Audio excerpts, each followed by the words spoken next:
Hindi matatawaran ang sakit ng mawala ng isang anak.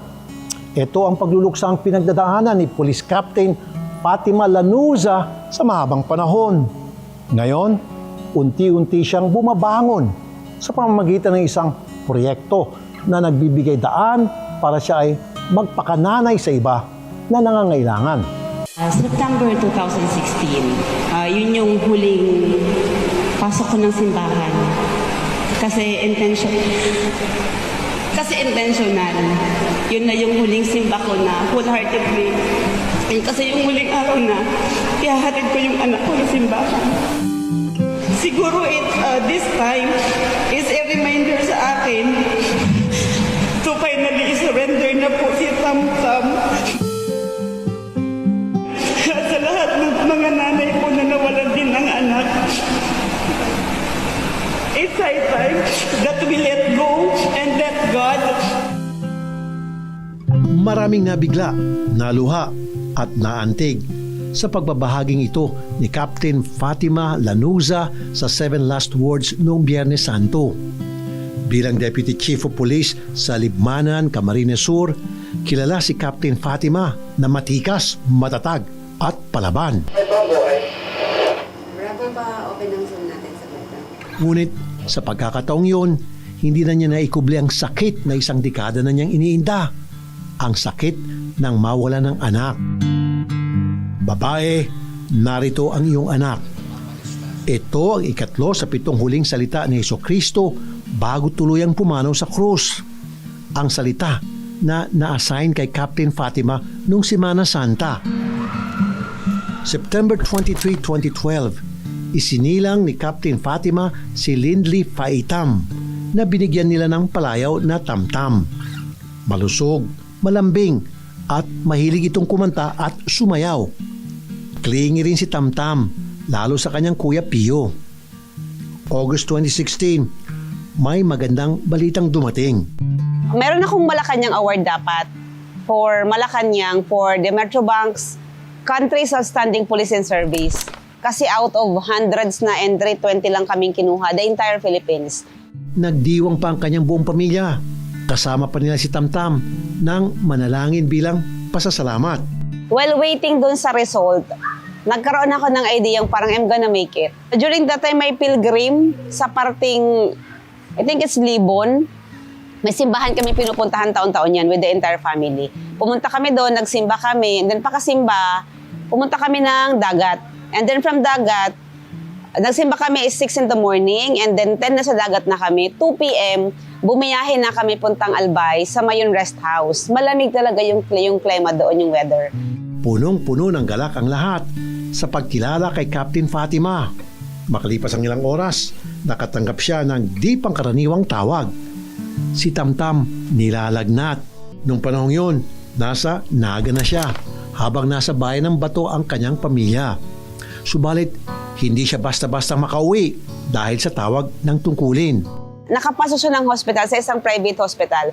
On the first day, ang nararamdaman niya lang is parang naglo-loose bowel.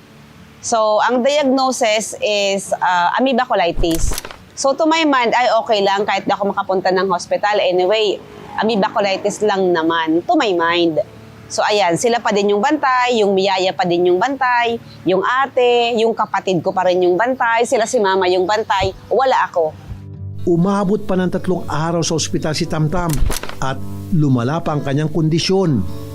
Kinailangan pa niya ng oxygen. Si Captain Fatima nag-off duty na para matutukan ang bunso. Nang sumunod na araw, hindi na kaya ng ospital ang kondisyon ni Tam-Tam. Kinailangan na siyang ilipat. Pero pagpasok pa lang sa ER ng panibagong ospital, nagkagulo ng lahat. Yung moment na kakahagilap ko lang ng pera, tapos akala ko gagaling siya doon. Paglipat lang niya dun sa hospital bed sa ER, di pa nga nakakapasok sa ER eh. Hindi siya nakapasok ng ER, doon lang sa tabi. Nakita ko lahat, nagkumpulan na yung mga nurse, may kinukuha na sa bibig ng anak ko, tinatali na yung left and right na kamay niya.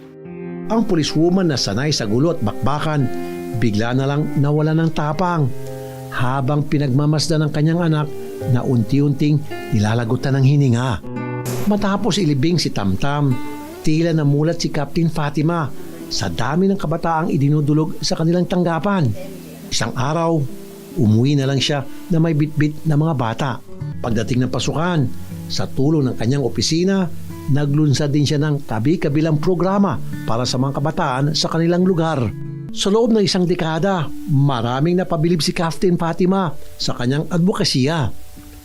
At kamakailan, napag-graduate na rin ni Captain Fatima ang una niyang inalagaan.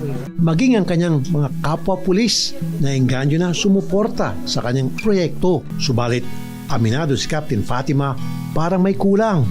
Nung kunin siya ng simbahan para mag-share sa 7 last words, sa kanya napagtanto ang lahat. Siguro this time is a reminder sa akin to finally surrender na po si Tamtam. Kasamang panganay na si Pio, binisita ni Captain Fatima ang lugar na isang dekada na niyang iniwasan, ang puntod ni Tamtam.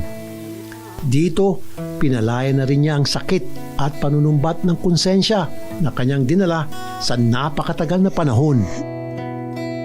Ngayon, isa lang ang hiling ni Captain Fatima, ang kakayahan at pagkakataon na patuloy na maging ina sa mga batang nangangailangan sa pamamagitan ng Project Tamtam. Siyempre, makakatulong din kami dyan.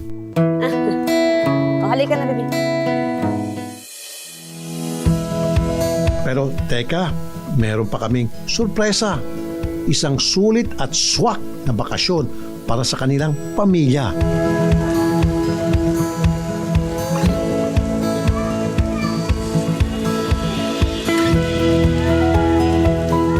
What's that? 1800 galing Ow! Oh my God. Ay, thank you so much po. Wow! Another recognition for Project Thank you so much po, Sir Rafi. Thank you so much sa team, Direk, Mas Kay. Thank you so much po. Thank you, everyone. Thank you. Diyos mabalos, Mami Faith! Babae, narito ang iyong anak. Ngayon, mas makahulugan na ang mga katagang ito para kay Captain Fatima. Dahil sa bawat batang kanyang naaruga, tunay na nabibigyang pugay ang kanyang anak na nasa piling na ng may kapal.